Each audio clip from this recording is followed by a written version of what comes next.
Roze of Recapture episode 11 showcased Haruka revealing that Kuroto is her father, which reminded me of Kallen learning that her mother stayed for her this whole time. Sakura made a speech to rally her people just like Layla did in Akito the Exiled. Kaguya finally returned to action working with the UFN, so they will help the Black Knights. We get a final Nightmare Frame battle to close out the series, just like in the OG anime, Akito the Exiled and Resurrection, and so much more. The episode begins by continuing where we left off with Norland using the Falbao to activate his flying fortress. He used the same technology that he showcased in the previous episode. Ash boards the Z Apollo while Sakya heads to his location. After the intro, Ash uses his slash Harkins to board Norland's flying fortress, even though Roze wishes he wait for her to support him. But Ash doesn't want to miss this chance to defeat Norland. I mean, these things aren't mutually exclusive, but whatever. Remember when I said Stanley died in the last episode? I lied.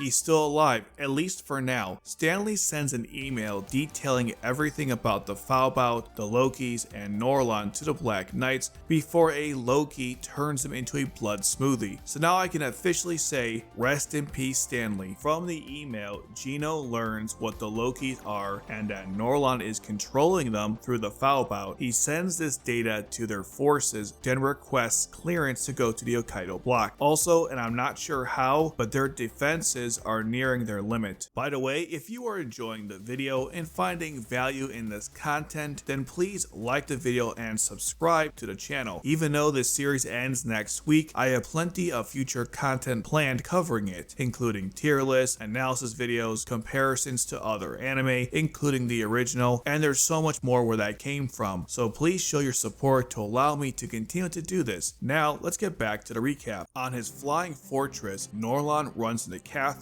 who readies her Nightmare Frame to fight him. She asks him one question.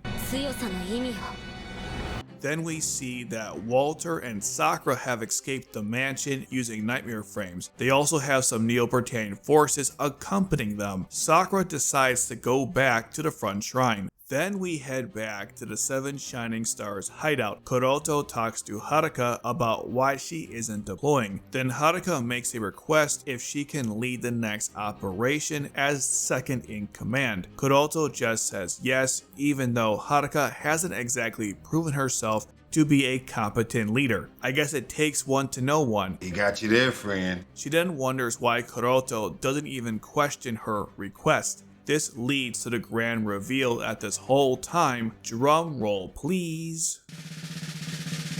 Haruka is Kuroto's daughter. I guess she was lying in episode 1. I wish they would clarify what she meant by that. Anyways, Kuroto says this decision has nothing to do with her being his daughter. Then he asks her to come back alive. Another unearned moment that's more confusing than wholesome. Also, it reminded me of Kallen's mother's reveal in episode 9. We go back to Catherine, who starts attacking Norland, but was ineffective. She shouts at Norland about how his strength used to impress her. Then Norland uses a Gefion Disturber blast to turn off her Nightmare Frame. Catherine is upset, believing that Norland used this tactic against her because she isn't a worthy opponent. Not gonna lie, that's pretty base to me. Then Norland does his Air Force One impersonation and tosses her off his sky fortress. We don't see Catherine land, so she's probably fine, especially with her built-in airbags. Sakya finally gets to the Z Artemis, then heads out to Ash. Ash during this time tells her he's close to the top of the sky fortress. Norland begins the next phase, which is to activate another ability of the Situmpe wall to cover the entire island, essentially forming a cage. So Nightmare Frames can still work, but now there's an aerial covering. This aerial covering causes Sakya to change course. Sakuya assures Ash that she will find a countermeasure against this. Sakuya isn't sure why the wall is doing this, but has to put that aside decide to figure out her next course of action. First, she thinks about taking out each of the towers, an act that could have ended the show 3 episodes ago, but obviously can't do that now because it's too late. Of course it is, you moron. Next, she tried to look for a control device. Originally, each tower had a regional control, but now that's not the case. That information would have been useful to know earlier. Anyway, somehow through scrolling on her nightmare frame display, Nara's name came up, so Sake decides to go through her. At the Black Knight's base, Nara and Shiro discuss how they can't reach Norland because of the Situmpe's wall's current coverage. Shiro says that even if they deactivate the barrier, Norland is too high for most nightmare frames to reach him. Man, wouldn't it be useful if there were like these energy cannons whose range extends to above the clouds? Oh well, I guess those don't exist in this universe. Then Karu enters the room to inform Shiro that Roze wants to talk, so they start the video call. How did Roze know that Nara was at the Black Knight's base? Don't know. Anyways, Roze asks Nara for the location of the control device. Nara tells her it's on the top floor of the front shrine and even has a landing pad. By the way, Nara has to ask why Sakya needs this information as if it wasn't obvious. A better question is why you didn't suggest something like this. You really are a moron, unlike Cecile. But I mean, that's not really a fair comparison since Cecile is a brilliant scientist, and what exactly are you? Not much.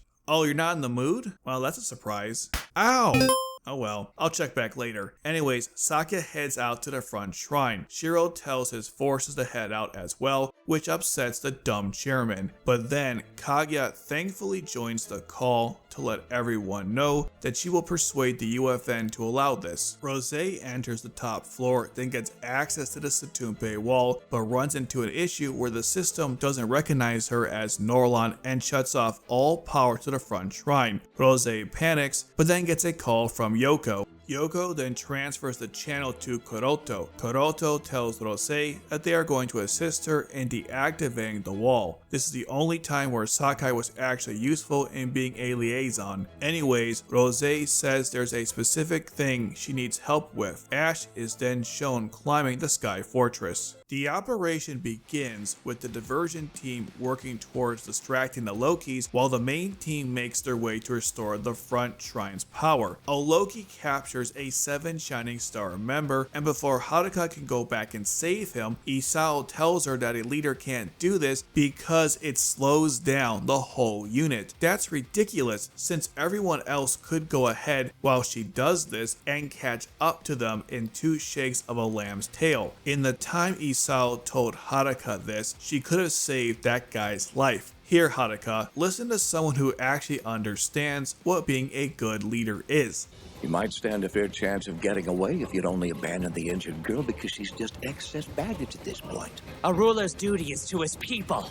Without them, he is no king at all. Also, we get another Ash shot because why should we take any of this seriously? Then Ash finally gets to the top of the Sky Fortress. The Lokis then appear exactly where the main forces are going. How convenient. So Isao decides to do a kamikaze attack to take them out. I mean, they could just drop the bombs from the VTOLs while also taking out the Roombas from the sky, so no one has to die? Whatever, it's fine, it's fine. Haruka then completes the side quest and restores the power to the front shrine. Sakya regains access to the Situmpe wall. I guess the device on a reboot doesn't restart the authentication process, even though that's not how that works. Anyway, she's able to overload the Situmpe wall to bring it down. Also a shame that Sakya's royal bloodline didn't play a role in getting her access to the control panel. Outside of the wall, the Navy along with Cornelia observed this. The Situmpe wall towers 27 to 30 stopped working. I think it was probably more than that. Also, this brings up more issues, but that's another story for another time. The point is the aerial wall is down, so Sakuya can go help Ash. As the old expression goes, there's no rest for the weary because more Loki come to attack the 7 Shining Stars. But then a salty Walty arrives to assist the 7 Shining Stars. Sakura then does her Layla impersonation by addressing the whole nation to assist the 7 Shining Stars and fight against Norland. Norland. We don't see the response of the public, unlike in Akito the Exiled, so who knows if this worked. And also, no one respected Sakura, so why would it work to begin with? Forget it, the show is amazing and this is fine. Norland and Ash have their long-awaited reunion. I would love to tell you exactly how long, but this story didn't explain the timeline well in episode 7, so who knows?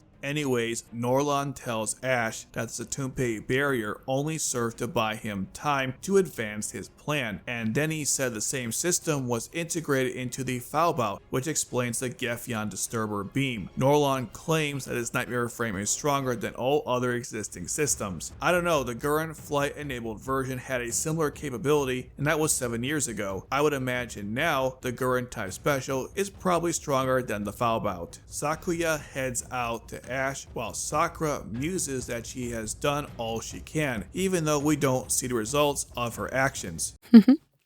Oh, now you're in the mood for it. Well, good timing, because we can do this right before the final battle starts. So I'll be right back.